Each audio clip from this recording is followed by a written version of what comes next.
中山買樓，房哥幫手。大家好，又係我房哥。呢段時間好多朋友仔都喺度問房哥，想喺東區揾一套比較平嘅二手樓，位置又要靚。咁今日房哥幫大家揾到啦，東區經濟總部區保利天君。我相信呢個央佢嘅作品呢，一定係相當之靚嘅。呢套屋苑呢，係89方呢個積數，可以做到3房2個衞生間嘅，相當之實用啦。而且總價幫大家做到咗108萬呢個價錢。我相信大家嚟了解過周邊呢個屋苑嘅真正嘅價錢嘅話，一定清楚呢套房到底有幾平。而家一手開發商喺度賣緊嘅13座、12座，而家去到嘅價錢都要去到145萬以上嘅。呢套屋苑呢，足足幫大家慳咗30幾萬嘅，而且樓層相當之靚嘅，喺19樓。呢個樓層不論係採光，仲係通風效果，都係最靚嘅，因為係中間位置。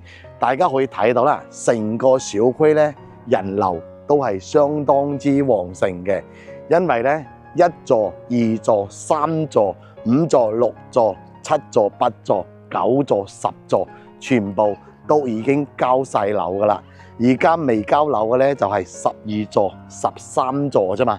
所以咧，大家一定知道咧，周邊嚟講咧，入住率同埋環境咧，呢度真係冇得挑嘅，特別。而家呢個價錢入手呢個位置呢，真係有得揀嘅。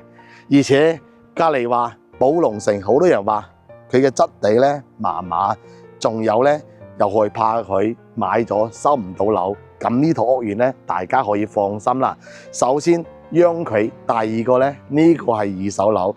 呢套二手樓呢，同其他二手樓係唔同嘅。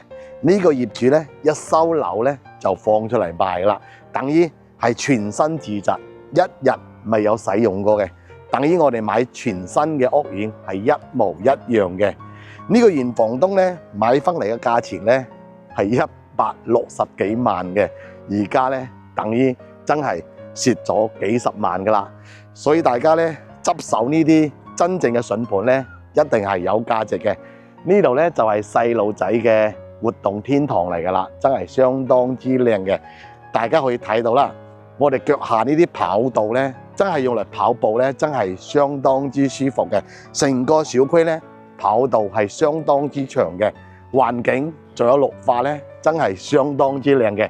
可以睇到啦，呢啲全部係我哋鳥巢書吧嚟嘅。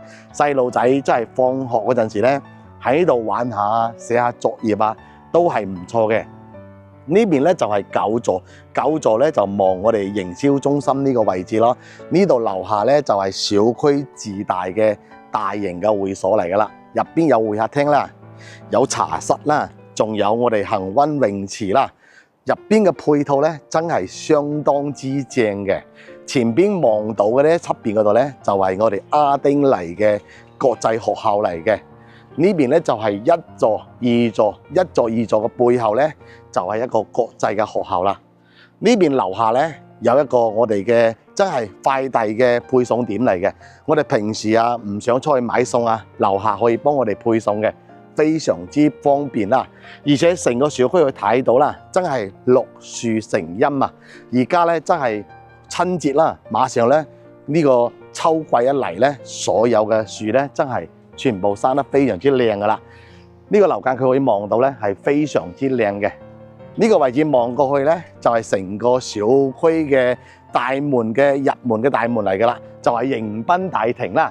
所以咧，呢個小區真係不論係以品質，仲係居住嘅性質，仲有享受未來嘅流通，仲有保值，真係相當之正嘅。而家呢個價錢入手咧，等於單價先12000左右就可以攞低噶啦。一手樓而家去到咧最低嘅價錢咧都要去到15000啦，所以咧有一定嘅性價比嘅。成個小區真係交通仲有配套咧，真係唔錯嘅。大家知道啦，呢度一行出門口，我哋坐個巴士去到我哋嘅富日城、Topa，仲有天逸國際、Coco City、兩大超級國際超級商場咧，都係10零分鐘啫。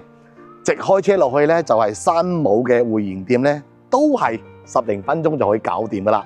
呢度去到市人民醫院，仲有中醫院、博愛醫院咧，都係15分鐘咧就可以到達嘅路程噶啦。所以呢度醫療仲有我哋嘅配套商場購物咧，都係形成一體噶啦。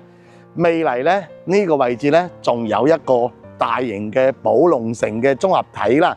所以咧商場咧呢度真係唔缺嘅，大家唔使擔心啦。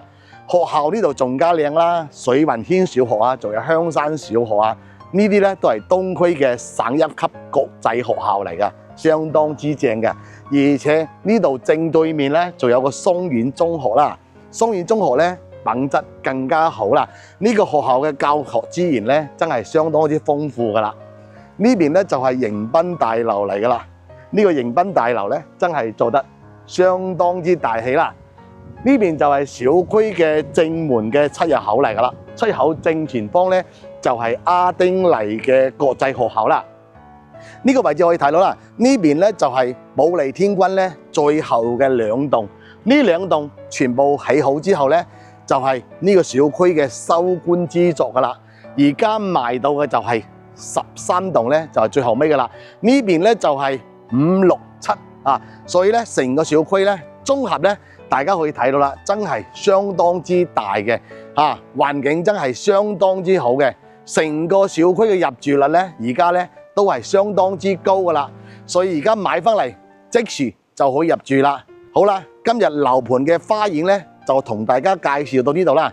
跟住個鏡頭咧，去睇下呢套屋苑嘅實體嘅景觀咧，仲有入邊嘅環境可唔可以接受？如果可以接受嘅話，呢套房一定值得推薦嘅。跟住個鏡頭，千祈冇眨眼。89方呢個戶型咧，真係唔錯嘅。呢邊咧望住嘅咧就係寶龍城，都係我哋隔離嘅樓盤嚟嘅。可以睇到啦，個環境咧綜合都係唔錯嘅。保利呢邊咧品質會更加高啲咯。前邊嗰邊咧就係大門嘅迎賓大門嚟嘅，所有嘅樓間距可以望到啦。呢個係最窄嘅樓間距啦，已經超過60米㗎啦。所有嘅環境咧都係唔錯嘅。呢個咧都係正南朝向嚟㗎。呢個位置可以睇到啦，騎樓嘅位置咧其實都夠闊落㗎啦。89方呢個積數有咁大嘅騎樓咧都係可以嘅。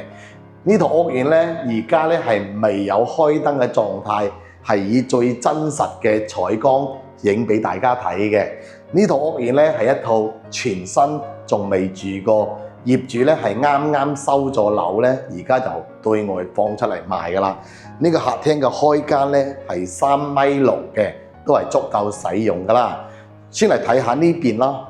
呢邊呢個位置咧就係呢間屋苑嘅入門位置啦。入門位置可以睇到啦，呢個位置咧可以攞嚟放啲雜物啊，或者做埋一個大型嘅鞋櫃都係冇問題嘅。呢啲門咧都係智能門鎖嘅交標嚟㗎啦，呢啲都係防火門嚟嘅，質地都係冇問題啦。可以睇到咧，呢啲櫃啊都全部做好晒㗎啦。我哋翻屋企咧，呢啲鞋咧全部放喺入邊得㗎啦。呢邊咧普通嘅衣服咧可以掛喺呢個位置啦，都係冇問題㗎嚇。所以咧呢邊都可以放好多嘢嘅。其實呢套房嘅使用率咧真係好高嘅。雖然係89個方，但係實用面積咧可以達到90%幾嘅。呢個就係廚房啦。呢個廚房可以睇到啦，呢啲所有嘅嘢咧都未有使用過嘅。呢啲等埋下一個業主過嚟安裝啦。呢邊係有窗嘅，所以咧成個廚房嘅通風採光效果咧都係唔錯嘅。所有嘅吊櫃啊，全部都係一日未有使用過，質地係冇問題嘅。呢個位置咧就係擺雪櫃嘅位置㗎啦。呢個廚房其實都好實用㗎。再嚟睇埋啦，呢邊仲有3個房間、2個廁所嘅。呢個廁所咧就做咗乾濕分離啦。呢邊咧就淋浴房同埋上廁所嘅位置啦。側邊咧就係我哋日常嘅所有嘅護膚啊，喺度化妝嘅位置都係冇問題，洗手都係好方便嘅。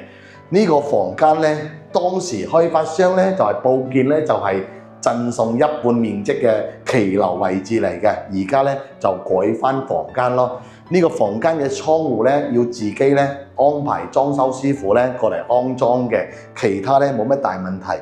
呢個房間都相當之闊落嘅，足足有12個方咁啦，好實用嘅。呢一間房咧就係成套房咧最細嘅房間嘅，都有帶埋一個大嘅飄窗，仲有2個推拉窗。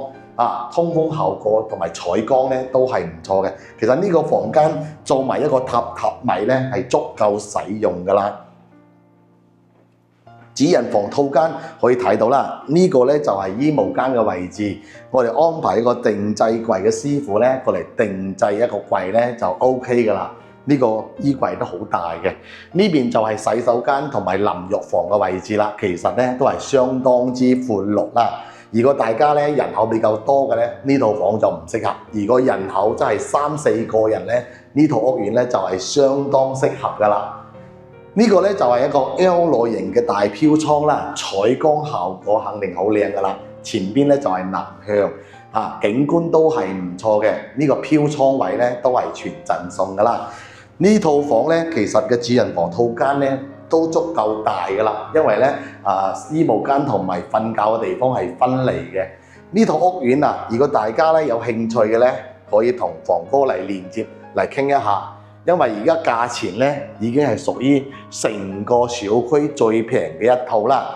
一手發展商喺度賣緊嘅價錢咧，要去到140幾萬嘅，而家呢套咧係108萬，業主可以話各付各稅。等於咧性價比係好高㗎啦。如果你有興趣，嗱嗱聲揾我，呢套房一定幫你留低嘅。